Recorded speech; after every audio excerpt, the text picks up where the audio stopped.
В момента проучваме, т.е. допроучваме така нареченото водохранилище, обект, който се намира в най-западната част на ранновизантийската крепост и е изграден с самата крепост, т.е.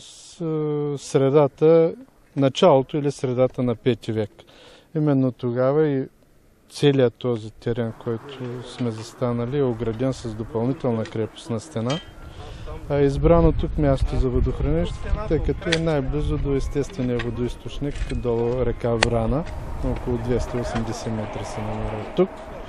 Градено е на камък и хоросан, като вече при сегашните тазгодишните разкопки установихме, че след разрушаването му, най-вероятно при превземането на крепостта, при втория разцвет на града след 12 век, върху руините на самото хранилище е построена някаква сграда.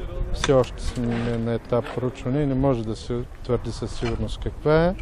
Виждате горелите пластове, които са, виждат се зидовите, които са допълнително изградени, и докато водохранилището е градено масивно камък и хоросан за спойка, то късната сграда коренно се различава.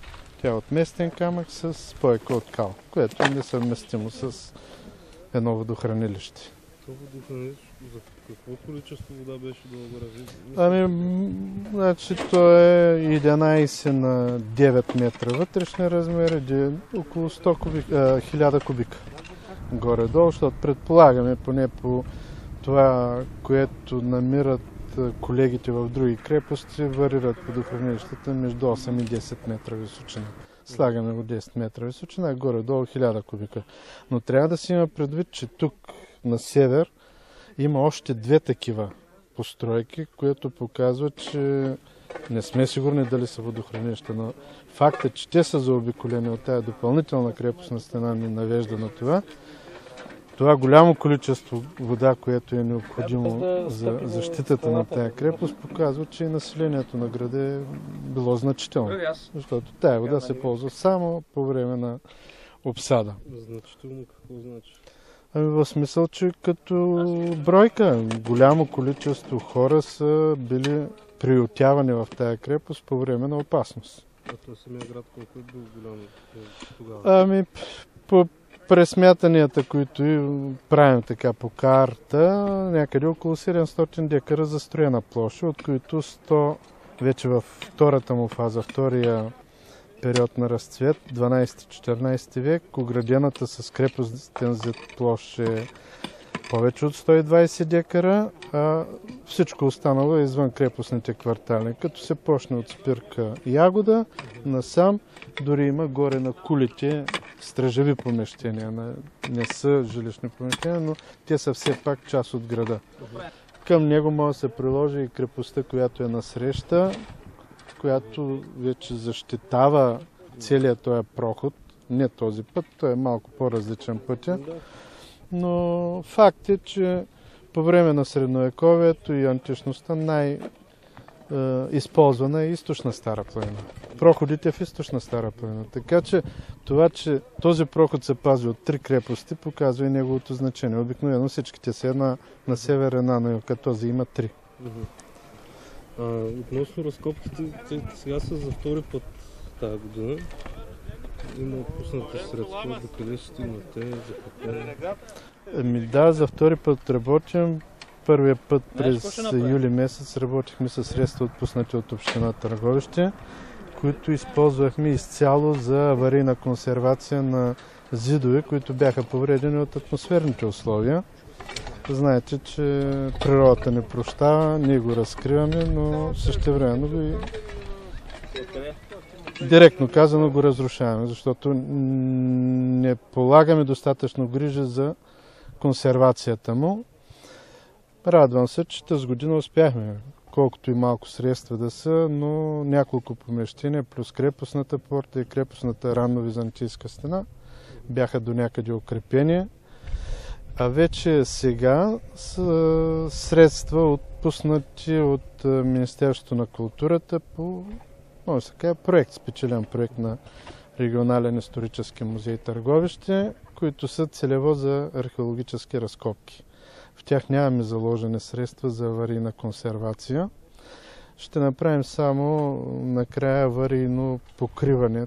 То не е аварийно, ами покриване, заземяване на архитектурните структури, които ще излязат. С какво ги покривате? Ами най-обикновено найлон, тъй като най-голямата опасност е вледеняването между камъните. Това разпуква зидовете, получават се фугите и оттам вече разрушаването.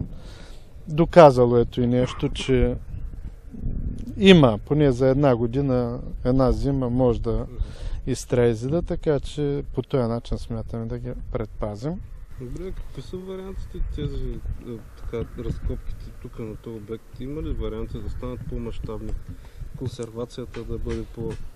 Защото не виждаме, че малко обекти са консервирани от разкопаните. Ами, според мен има вариант и това е да се работи по проекти.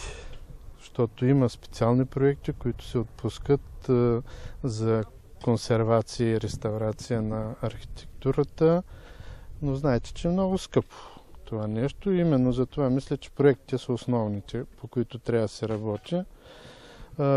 Същевременно средствата, които ни се отпускат за разкопки, са толкова малко, че ние гледаме да правим разкопките, което и според мен не е много правилно. Трябва, може би, да ни задължат, защото иначе явно няма да стане, да ни задължат поне 1/3 от средства да ги използваме за консервация. Тогава щем всички ще започнем да консервираме тук това, което разкрием, поне малко от малко да бъде запазено. Така че проектите, защитата на проектите за консервация и реставрация, това е пътя. Европейски проекти, мисля, че има много, но при нас тук специално е собствеността. Трябва да се оправи първо собствеността, тъй като терена, върху който се намира града и крепостта, са държавна горска площ, държавен горски фонд, да.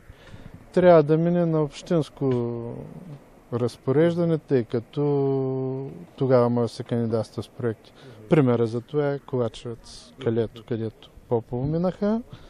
Беше деактувано, точно не знам думата, прехвърлена собствеността върху община Попово и те работят по този проект, по един от тези проекти. Административната тежест е доста тежка тази. Да, процедурата по самото прехвърляне на собствеността трае някой път до година, въпреки че ние отдавна искаме това да стане. Просто не е в нашите компетенции. Това е работа на общината и на областта. Даже и аз точно не знам, но мисля, че на областта и общината най-вече. И имаше и норвежки проекти, които много спомагаха. Мисля, че по тези проекти работиха в Провадия крепостта. Там направиха 100-метров мост, знаеш. И по другите, по европейските проекти. Да, норвежкия не е ли оттам? Не, става просто сложна административната. Процедурата е, да, но все пак в общината има цяло звено, дето се занимава с проектите. Ние, нали, сме към общината, не, така че спокойно може тези хора да ни помагат в това отношение. Да.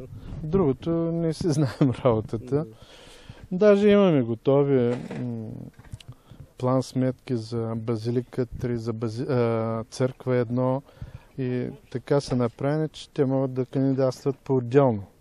Но ясно е, че план сметките, които сме правили, реконструкциите, възстановките, които сме правили, вече те остаряват, защото всеки ден се променя и терена, който проучва. Въпросът е, че сме още далече от така един приличен туристически обект. Като цяло, да. Мъчим се да го направим с тези табели, които сложихме с възстановките, интерактивните табели. Утре или от други ден ще излезе новия пътеводител тук за Мисионис, който е съобразен пак с това. Двоязичен, както и табелите, така че... Ами то от нас зависи. Дори малкото, което имаме ние, ако успеем да го представим както трябва, то ще предизвика интерес.